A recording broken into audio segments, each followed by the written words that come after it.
Cathedral of St Peter and St Paul at Clifton, and behind me you can see the work of Henry Haig, and this was his only known Dalle de Verre window, or windows I should say. So this is where the story for me begins, because of my connection with Henry Haig and the family, the fact that I was lucky enough to get the residual glass from this window made in the early 1970s. So let's go in and have a look and see where we begin around the country. Henry Haig was one of 28 artists who created Dalle de Verre windows in the UK. These men and women, mostly English or French, created some outstanding piece of ecclesiastic art in glass, and Henry's work is my favourite. This project was born out of a realisation that Dalle de Verre stained glass is unknown to most of the nation as a unique art glass form, and to present a case for its value not only as a craft, but that these windows have a real cultural value. The majority of its use was for windows in parish churches and cathedrals like this one, of both Anglican and Catholic faiths, along with a few synagogues, all built after 1955. We're now going to go for a trip across England and look at the third of 4 parish churches that have Dalle de Verre stained glass and a story to tell.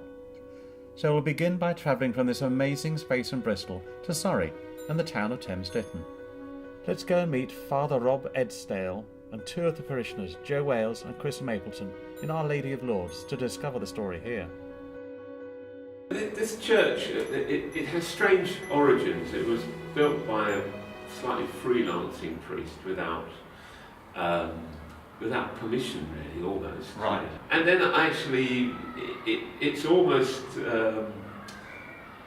happenstance that we have the new window that we brought from a church in a place called Whiteleaf, just outside Caterham, which closed down due to maintenance problems and lack of car parking. Very 21st century problem. I just knew that it was going to get bulldozed, so I said to the parish priest, could I have that please? And the parish of Caterham very generously not only ensured as part of the contract for demolition that it was to be retained and salvaged, but also paid a couple of grand to bring it over here. But it gives us this roadside presence, and a very appropriate one because it's pilgrimage, and I've always loved the idea of pilgrimage, so that very much speaks to my faith. So it does all sort of gel together, and now at least this chapel's facing this way, so it's on people's radar much more. So, if the saving and installing of a Dalle de Verre window from a demolished church has raised awareness of Our Lady of Lourdes to the local community, and also made existing parishioners aware of what they already had, what else have these windows done?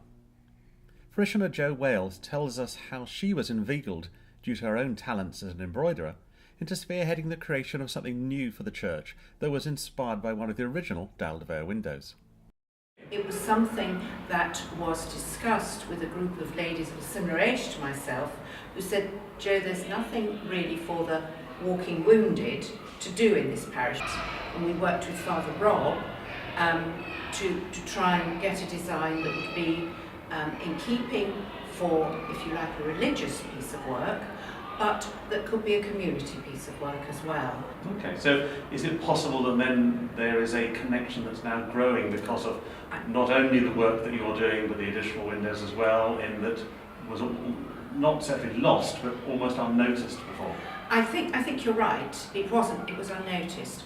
And one of the things that the girls that inspired me or nudged me to do this, we had been on several courses about looking at religious art as a means of meditation, and so with the wall hanging, the people involved in it, I think, believe they're doing something beautiful for God, but something beautiful to enhance the church, and we hope that eventually, perhaps, parishioners will think about looking deeper into not only our fabric wall hanging, but into the glass, and thinking about how it evolved. See, from the picture, we have Alpha to Omega, Christ being the beginning and the end of our world.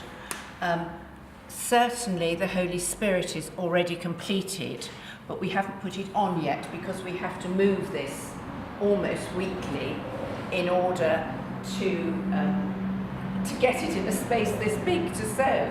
We can do the small pieces of applique in our own homes, but then we have to stitch them onto this backing fabric, which is very similar colour to the concrete of the windows. Look in this space, you'll see that there is one piece of blank wall which it's going to fill. Yeah. But before we did the refurbishment, the wood surrounding was quite dark, and it was all quite rather dour looking. So this was actually going to bring colour, before we'd really thought of the big refurbishment, into a dark space. So it's just joining the dots between actually now a very pleasant sanctuary and the Blessed Sacrament Chapel. What has Dalle de Verre done for the parishioners of Our Lady of Lourdes?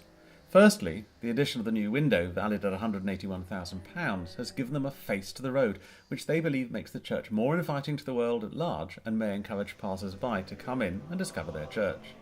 Secondly, their new window, along with the other refurbishments, has given rise to the existing congregation becoming aware of the original Dalle de Verre windows and the messages they convey. And thirdly, inspiration for bringing together a part of the church community and the church itself through the tapestry that is being made was wholly inspired by the Dalle de Verre window in the Blessed Sacrament Chapel. So for the parishioners, and hopefully passers-by at Our Lady of Lourdes in Thames Ditton, it's about connection through community and fostering new ways through the inspirational messages in the coloured glass that is their Dalle de Verre.